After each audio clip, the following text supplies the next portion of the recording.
Today we're looking at Reflections by Dennis Alexander. This piece is in the RCM Level 4 Repertoire book, which you can purchase by following the link in the description below. In this tutorial, we're going to go over some key areas of this piece. We will be looking at legato playing, dynamics, phrasing, and pedal. All right, so this is Reflections by Dennis Alexander, a beautiful piece, very popular in this repertoire book. And for good reason. It's a lot of fun to play and a lot of fun to listen to. So I'm going to play you just the beginning and get a taste for it.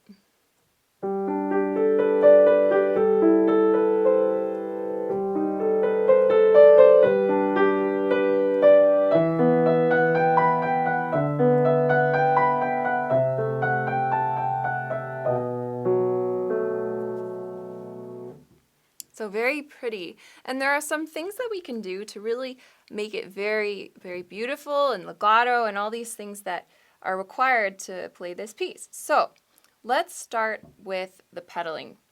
This whole piece is pedaled, and Alexander actually gives us the pedal markings to start. So basically he says pedal every bar. Now this is not natural, because if you're like me and you're used to playing piano a long time, you kind of get used to a certain way of pedaling. We like pedals to be clear. We don't like to hear lots of swimming, lots of kind of meshing of chords together. However, in this piece, Dennis Alexander wants us to kind of have a little bit of that blur. For example, if it were me, I would pedal here. It would sound like this.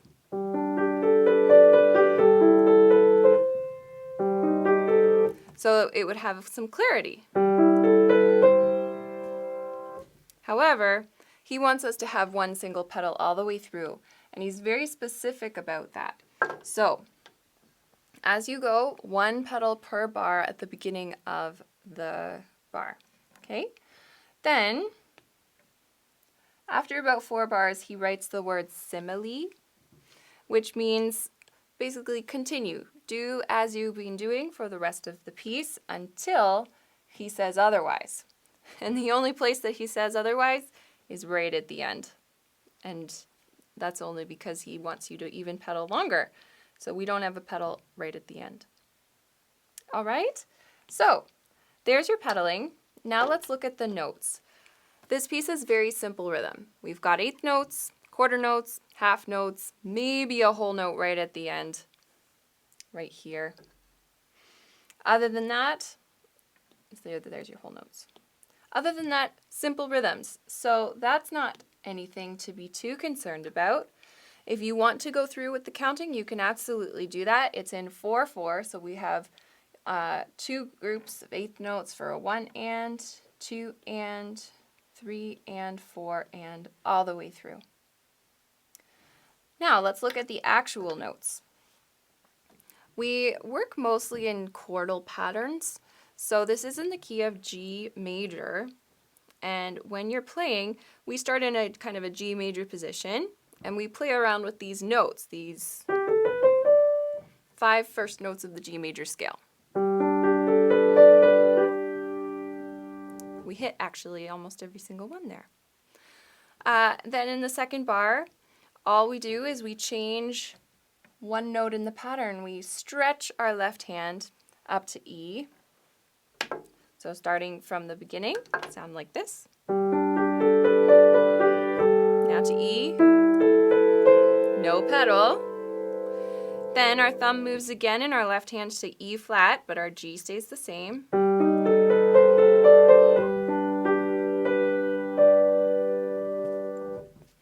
Alright, so the notes are pretty straightforward, the rhythm is pretty straightforward. As you're playing this, you want to make sure that you observe the rests. There's lots of rests in this piece.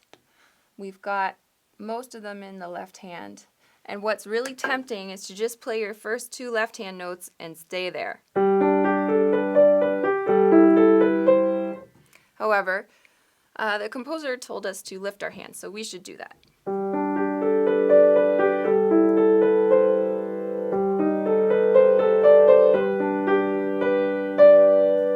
Alright, and it continues again almost all the way through the whole piece. Now the very last element of this piece that you need to be aware of as you're learning it are the gigantic phrase markings or the slurs. Now, if you've been playing piano for a while, you would know that slur means legato, to play smoothly. And whenever a composer wants us to play smoothly, he draws these very long slur lines. To play legato, all you have to do is connect your notes. Now, if you're not quite sure how to connect your notes, basically, you do not let go of one note until you've started playing the next. So if I play my G, I'm about to play my D, and I do not lift G until I've played this D. So there is no stop in the sound. If I stopped the sound, it would sound like this. And that would not be legato.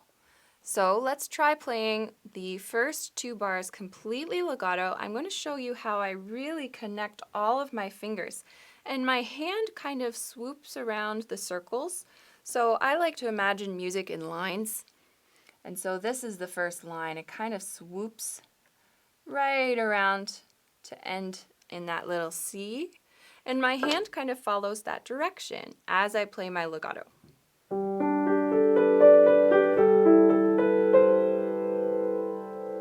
And if you have very relaxed and released arms and wrists and round hands, you can get an even smoother and more beautiful tone.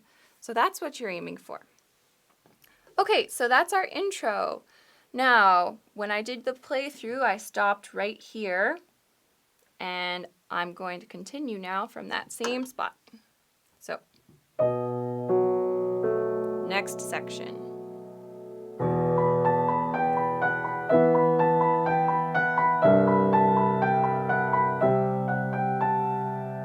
Next page.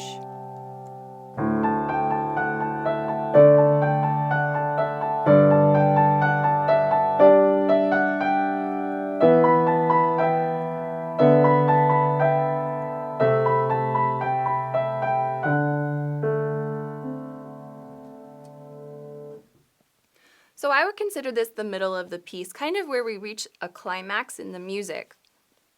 And we have this beautiful sequence. Now a sequence is when we play the same pattern but in different places on the keyboard. So the first place we play is in sort of an E minor position, meaning our right hand thumb and our left hand pinky are on E, and we use the 5 notes from there. And then, so with left hand, very simple, we just play the 5th, and then the same 2 notes an octave up. Right hand constantly plays the pinky, it constantly plays that B, and then the rest of the notes travel down.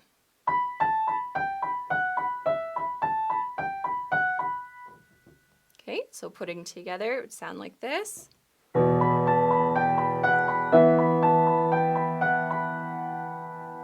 And then our left hand moves positions, it moves to C. So now our pinky's on C, we play a 5th, but our right hand has the same position. And that's right here. So now we have C and G. Here we had E and B. And then that is our first sequence. Then, on the next page, this is the next step in our sequence. We started here in the E minor position. We're going to take our hands and just move it down a step to D major position. So same pattern, different position. That is what makes a sequence.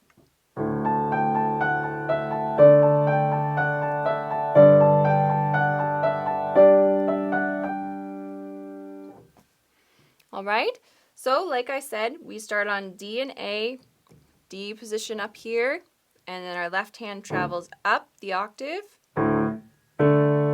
And then, so we started D here. Then here we go to G and we play a 5th from G, an octave higher. And there's your sequence. All right, so let's keep going. We're going to start now at measure 17. we start back in our E minor position. Kind of a short version of that sequence pattern that we had before. And then our right hand stays the same, but again, our left hand just changes a little. We go from a fifth to a sixth. So our pinky drops down to D. And then our right hand stays the same again, but our left hand moves down a step, both fingers, to A and C. And then we end our pattern. You'll see that we have some fermatas here. One here, one here. They're staggered fermatas, which means we hold this whole note, but our left hand continues for a while. And then it pauses, then it waits. Okay, so there was our climax, there was our middle section. Now we're back to measure 21. This is kind of a reprise of what we did at the beginning.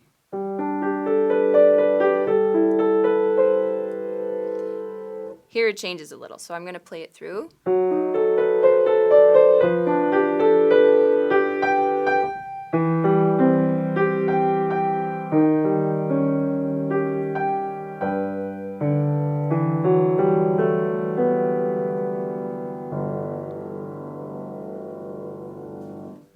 And that's our ending.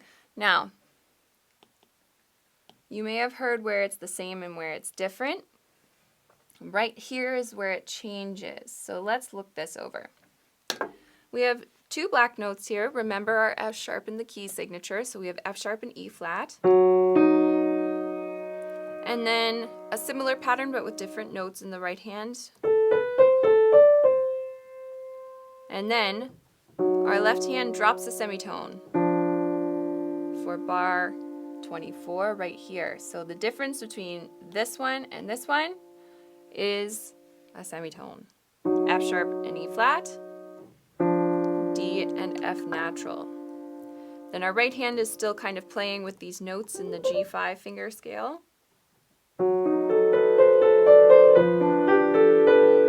Then our right hand jumps an octave, G to G. Then we have C major, if you think of a C major triad, first inversion. That's this right here. So we do our octave, C major. Now, take your C and keep the G, bite your outside notes, go out by a semitone. So your C goes out to C sharp, and your E goes down to E flat. Get a very fancy chord. So let's again start from we'll start from the pickup to measure 25. So from our little octaves.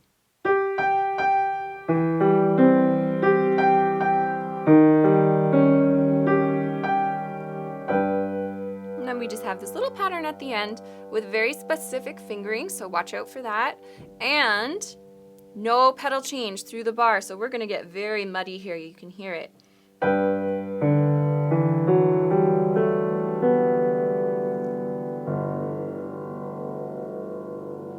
And if you listen, we've got all these sounds kind of swimming together, and that's really what the composer is looking for. Okay, so there's all your notes. There's all of your legato patterns. Let's take a quick look through now and look at the dynamics. So it pretty much stays within the mezzo area, the medium. We don't get too soft, we don't get too loud. We start mezzo piano, crescendo to mezzo forte, back to mezzo piano. Then we have a little crescendo here to our mezzo forte. Don't get any louder than mezzo forte. And then in our reprise, back to mezzo piano. Now here in measure 25, this is our very first and only forte, back to mezzo forte, and then to piano. Now, here are some words of caution. This piece is not extreme in any way. It's meant to be really beautiful. It's meant to just be enjoyed and not really be surprising. So when you're aiming for your louds, your mezzo forte or your forte, you don't treat it like you would a song or a piece that's really exciting or really drastic.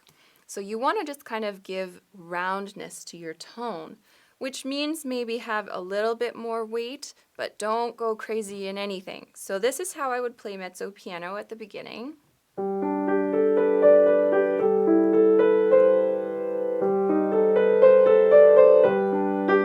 Now here's my mezzo forte, ready? Not crazy.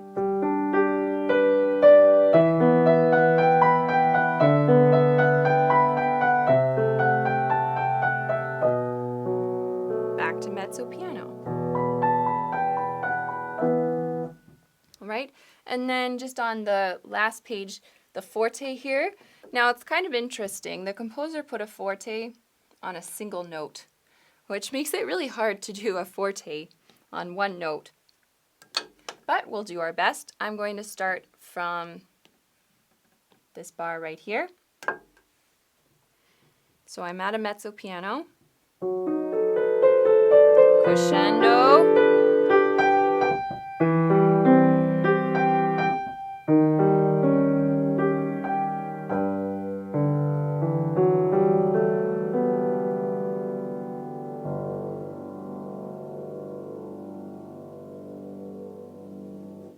And that's the whole piece. So I hope you learned some good tips. Best of luck as you learn it and as you really enjoy practicing and diving deep into this piece. Be sure to check out the other videos on our channel. Have fun, and we'll see you next time. Hey everyone, thanks for watching Merriam's Online Academy. Check back here for more videos and don't forget to subscribe below.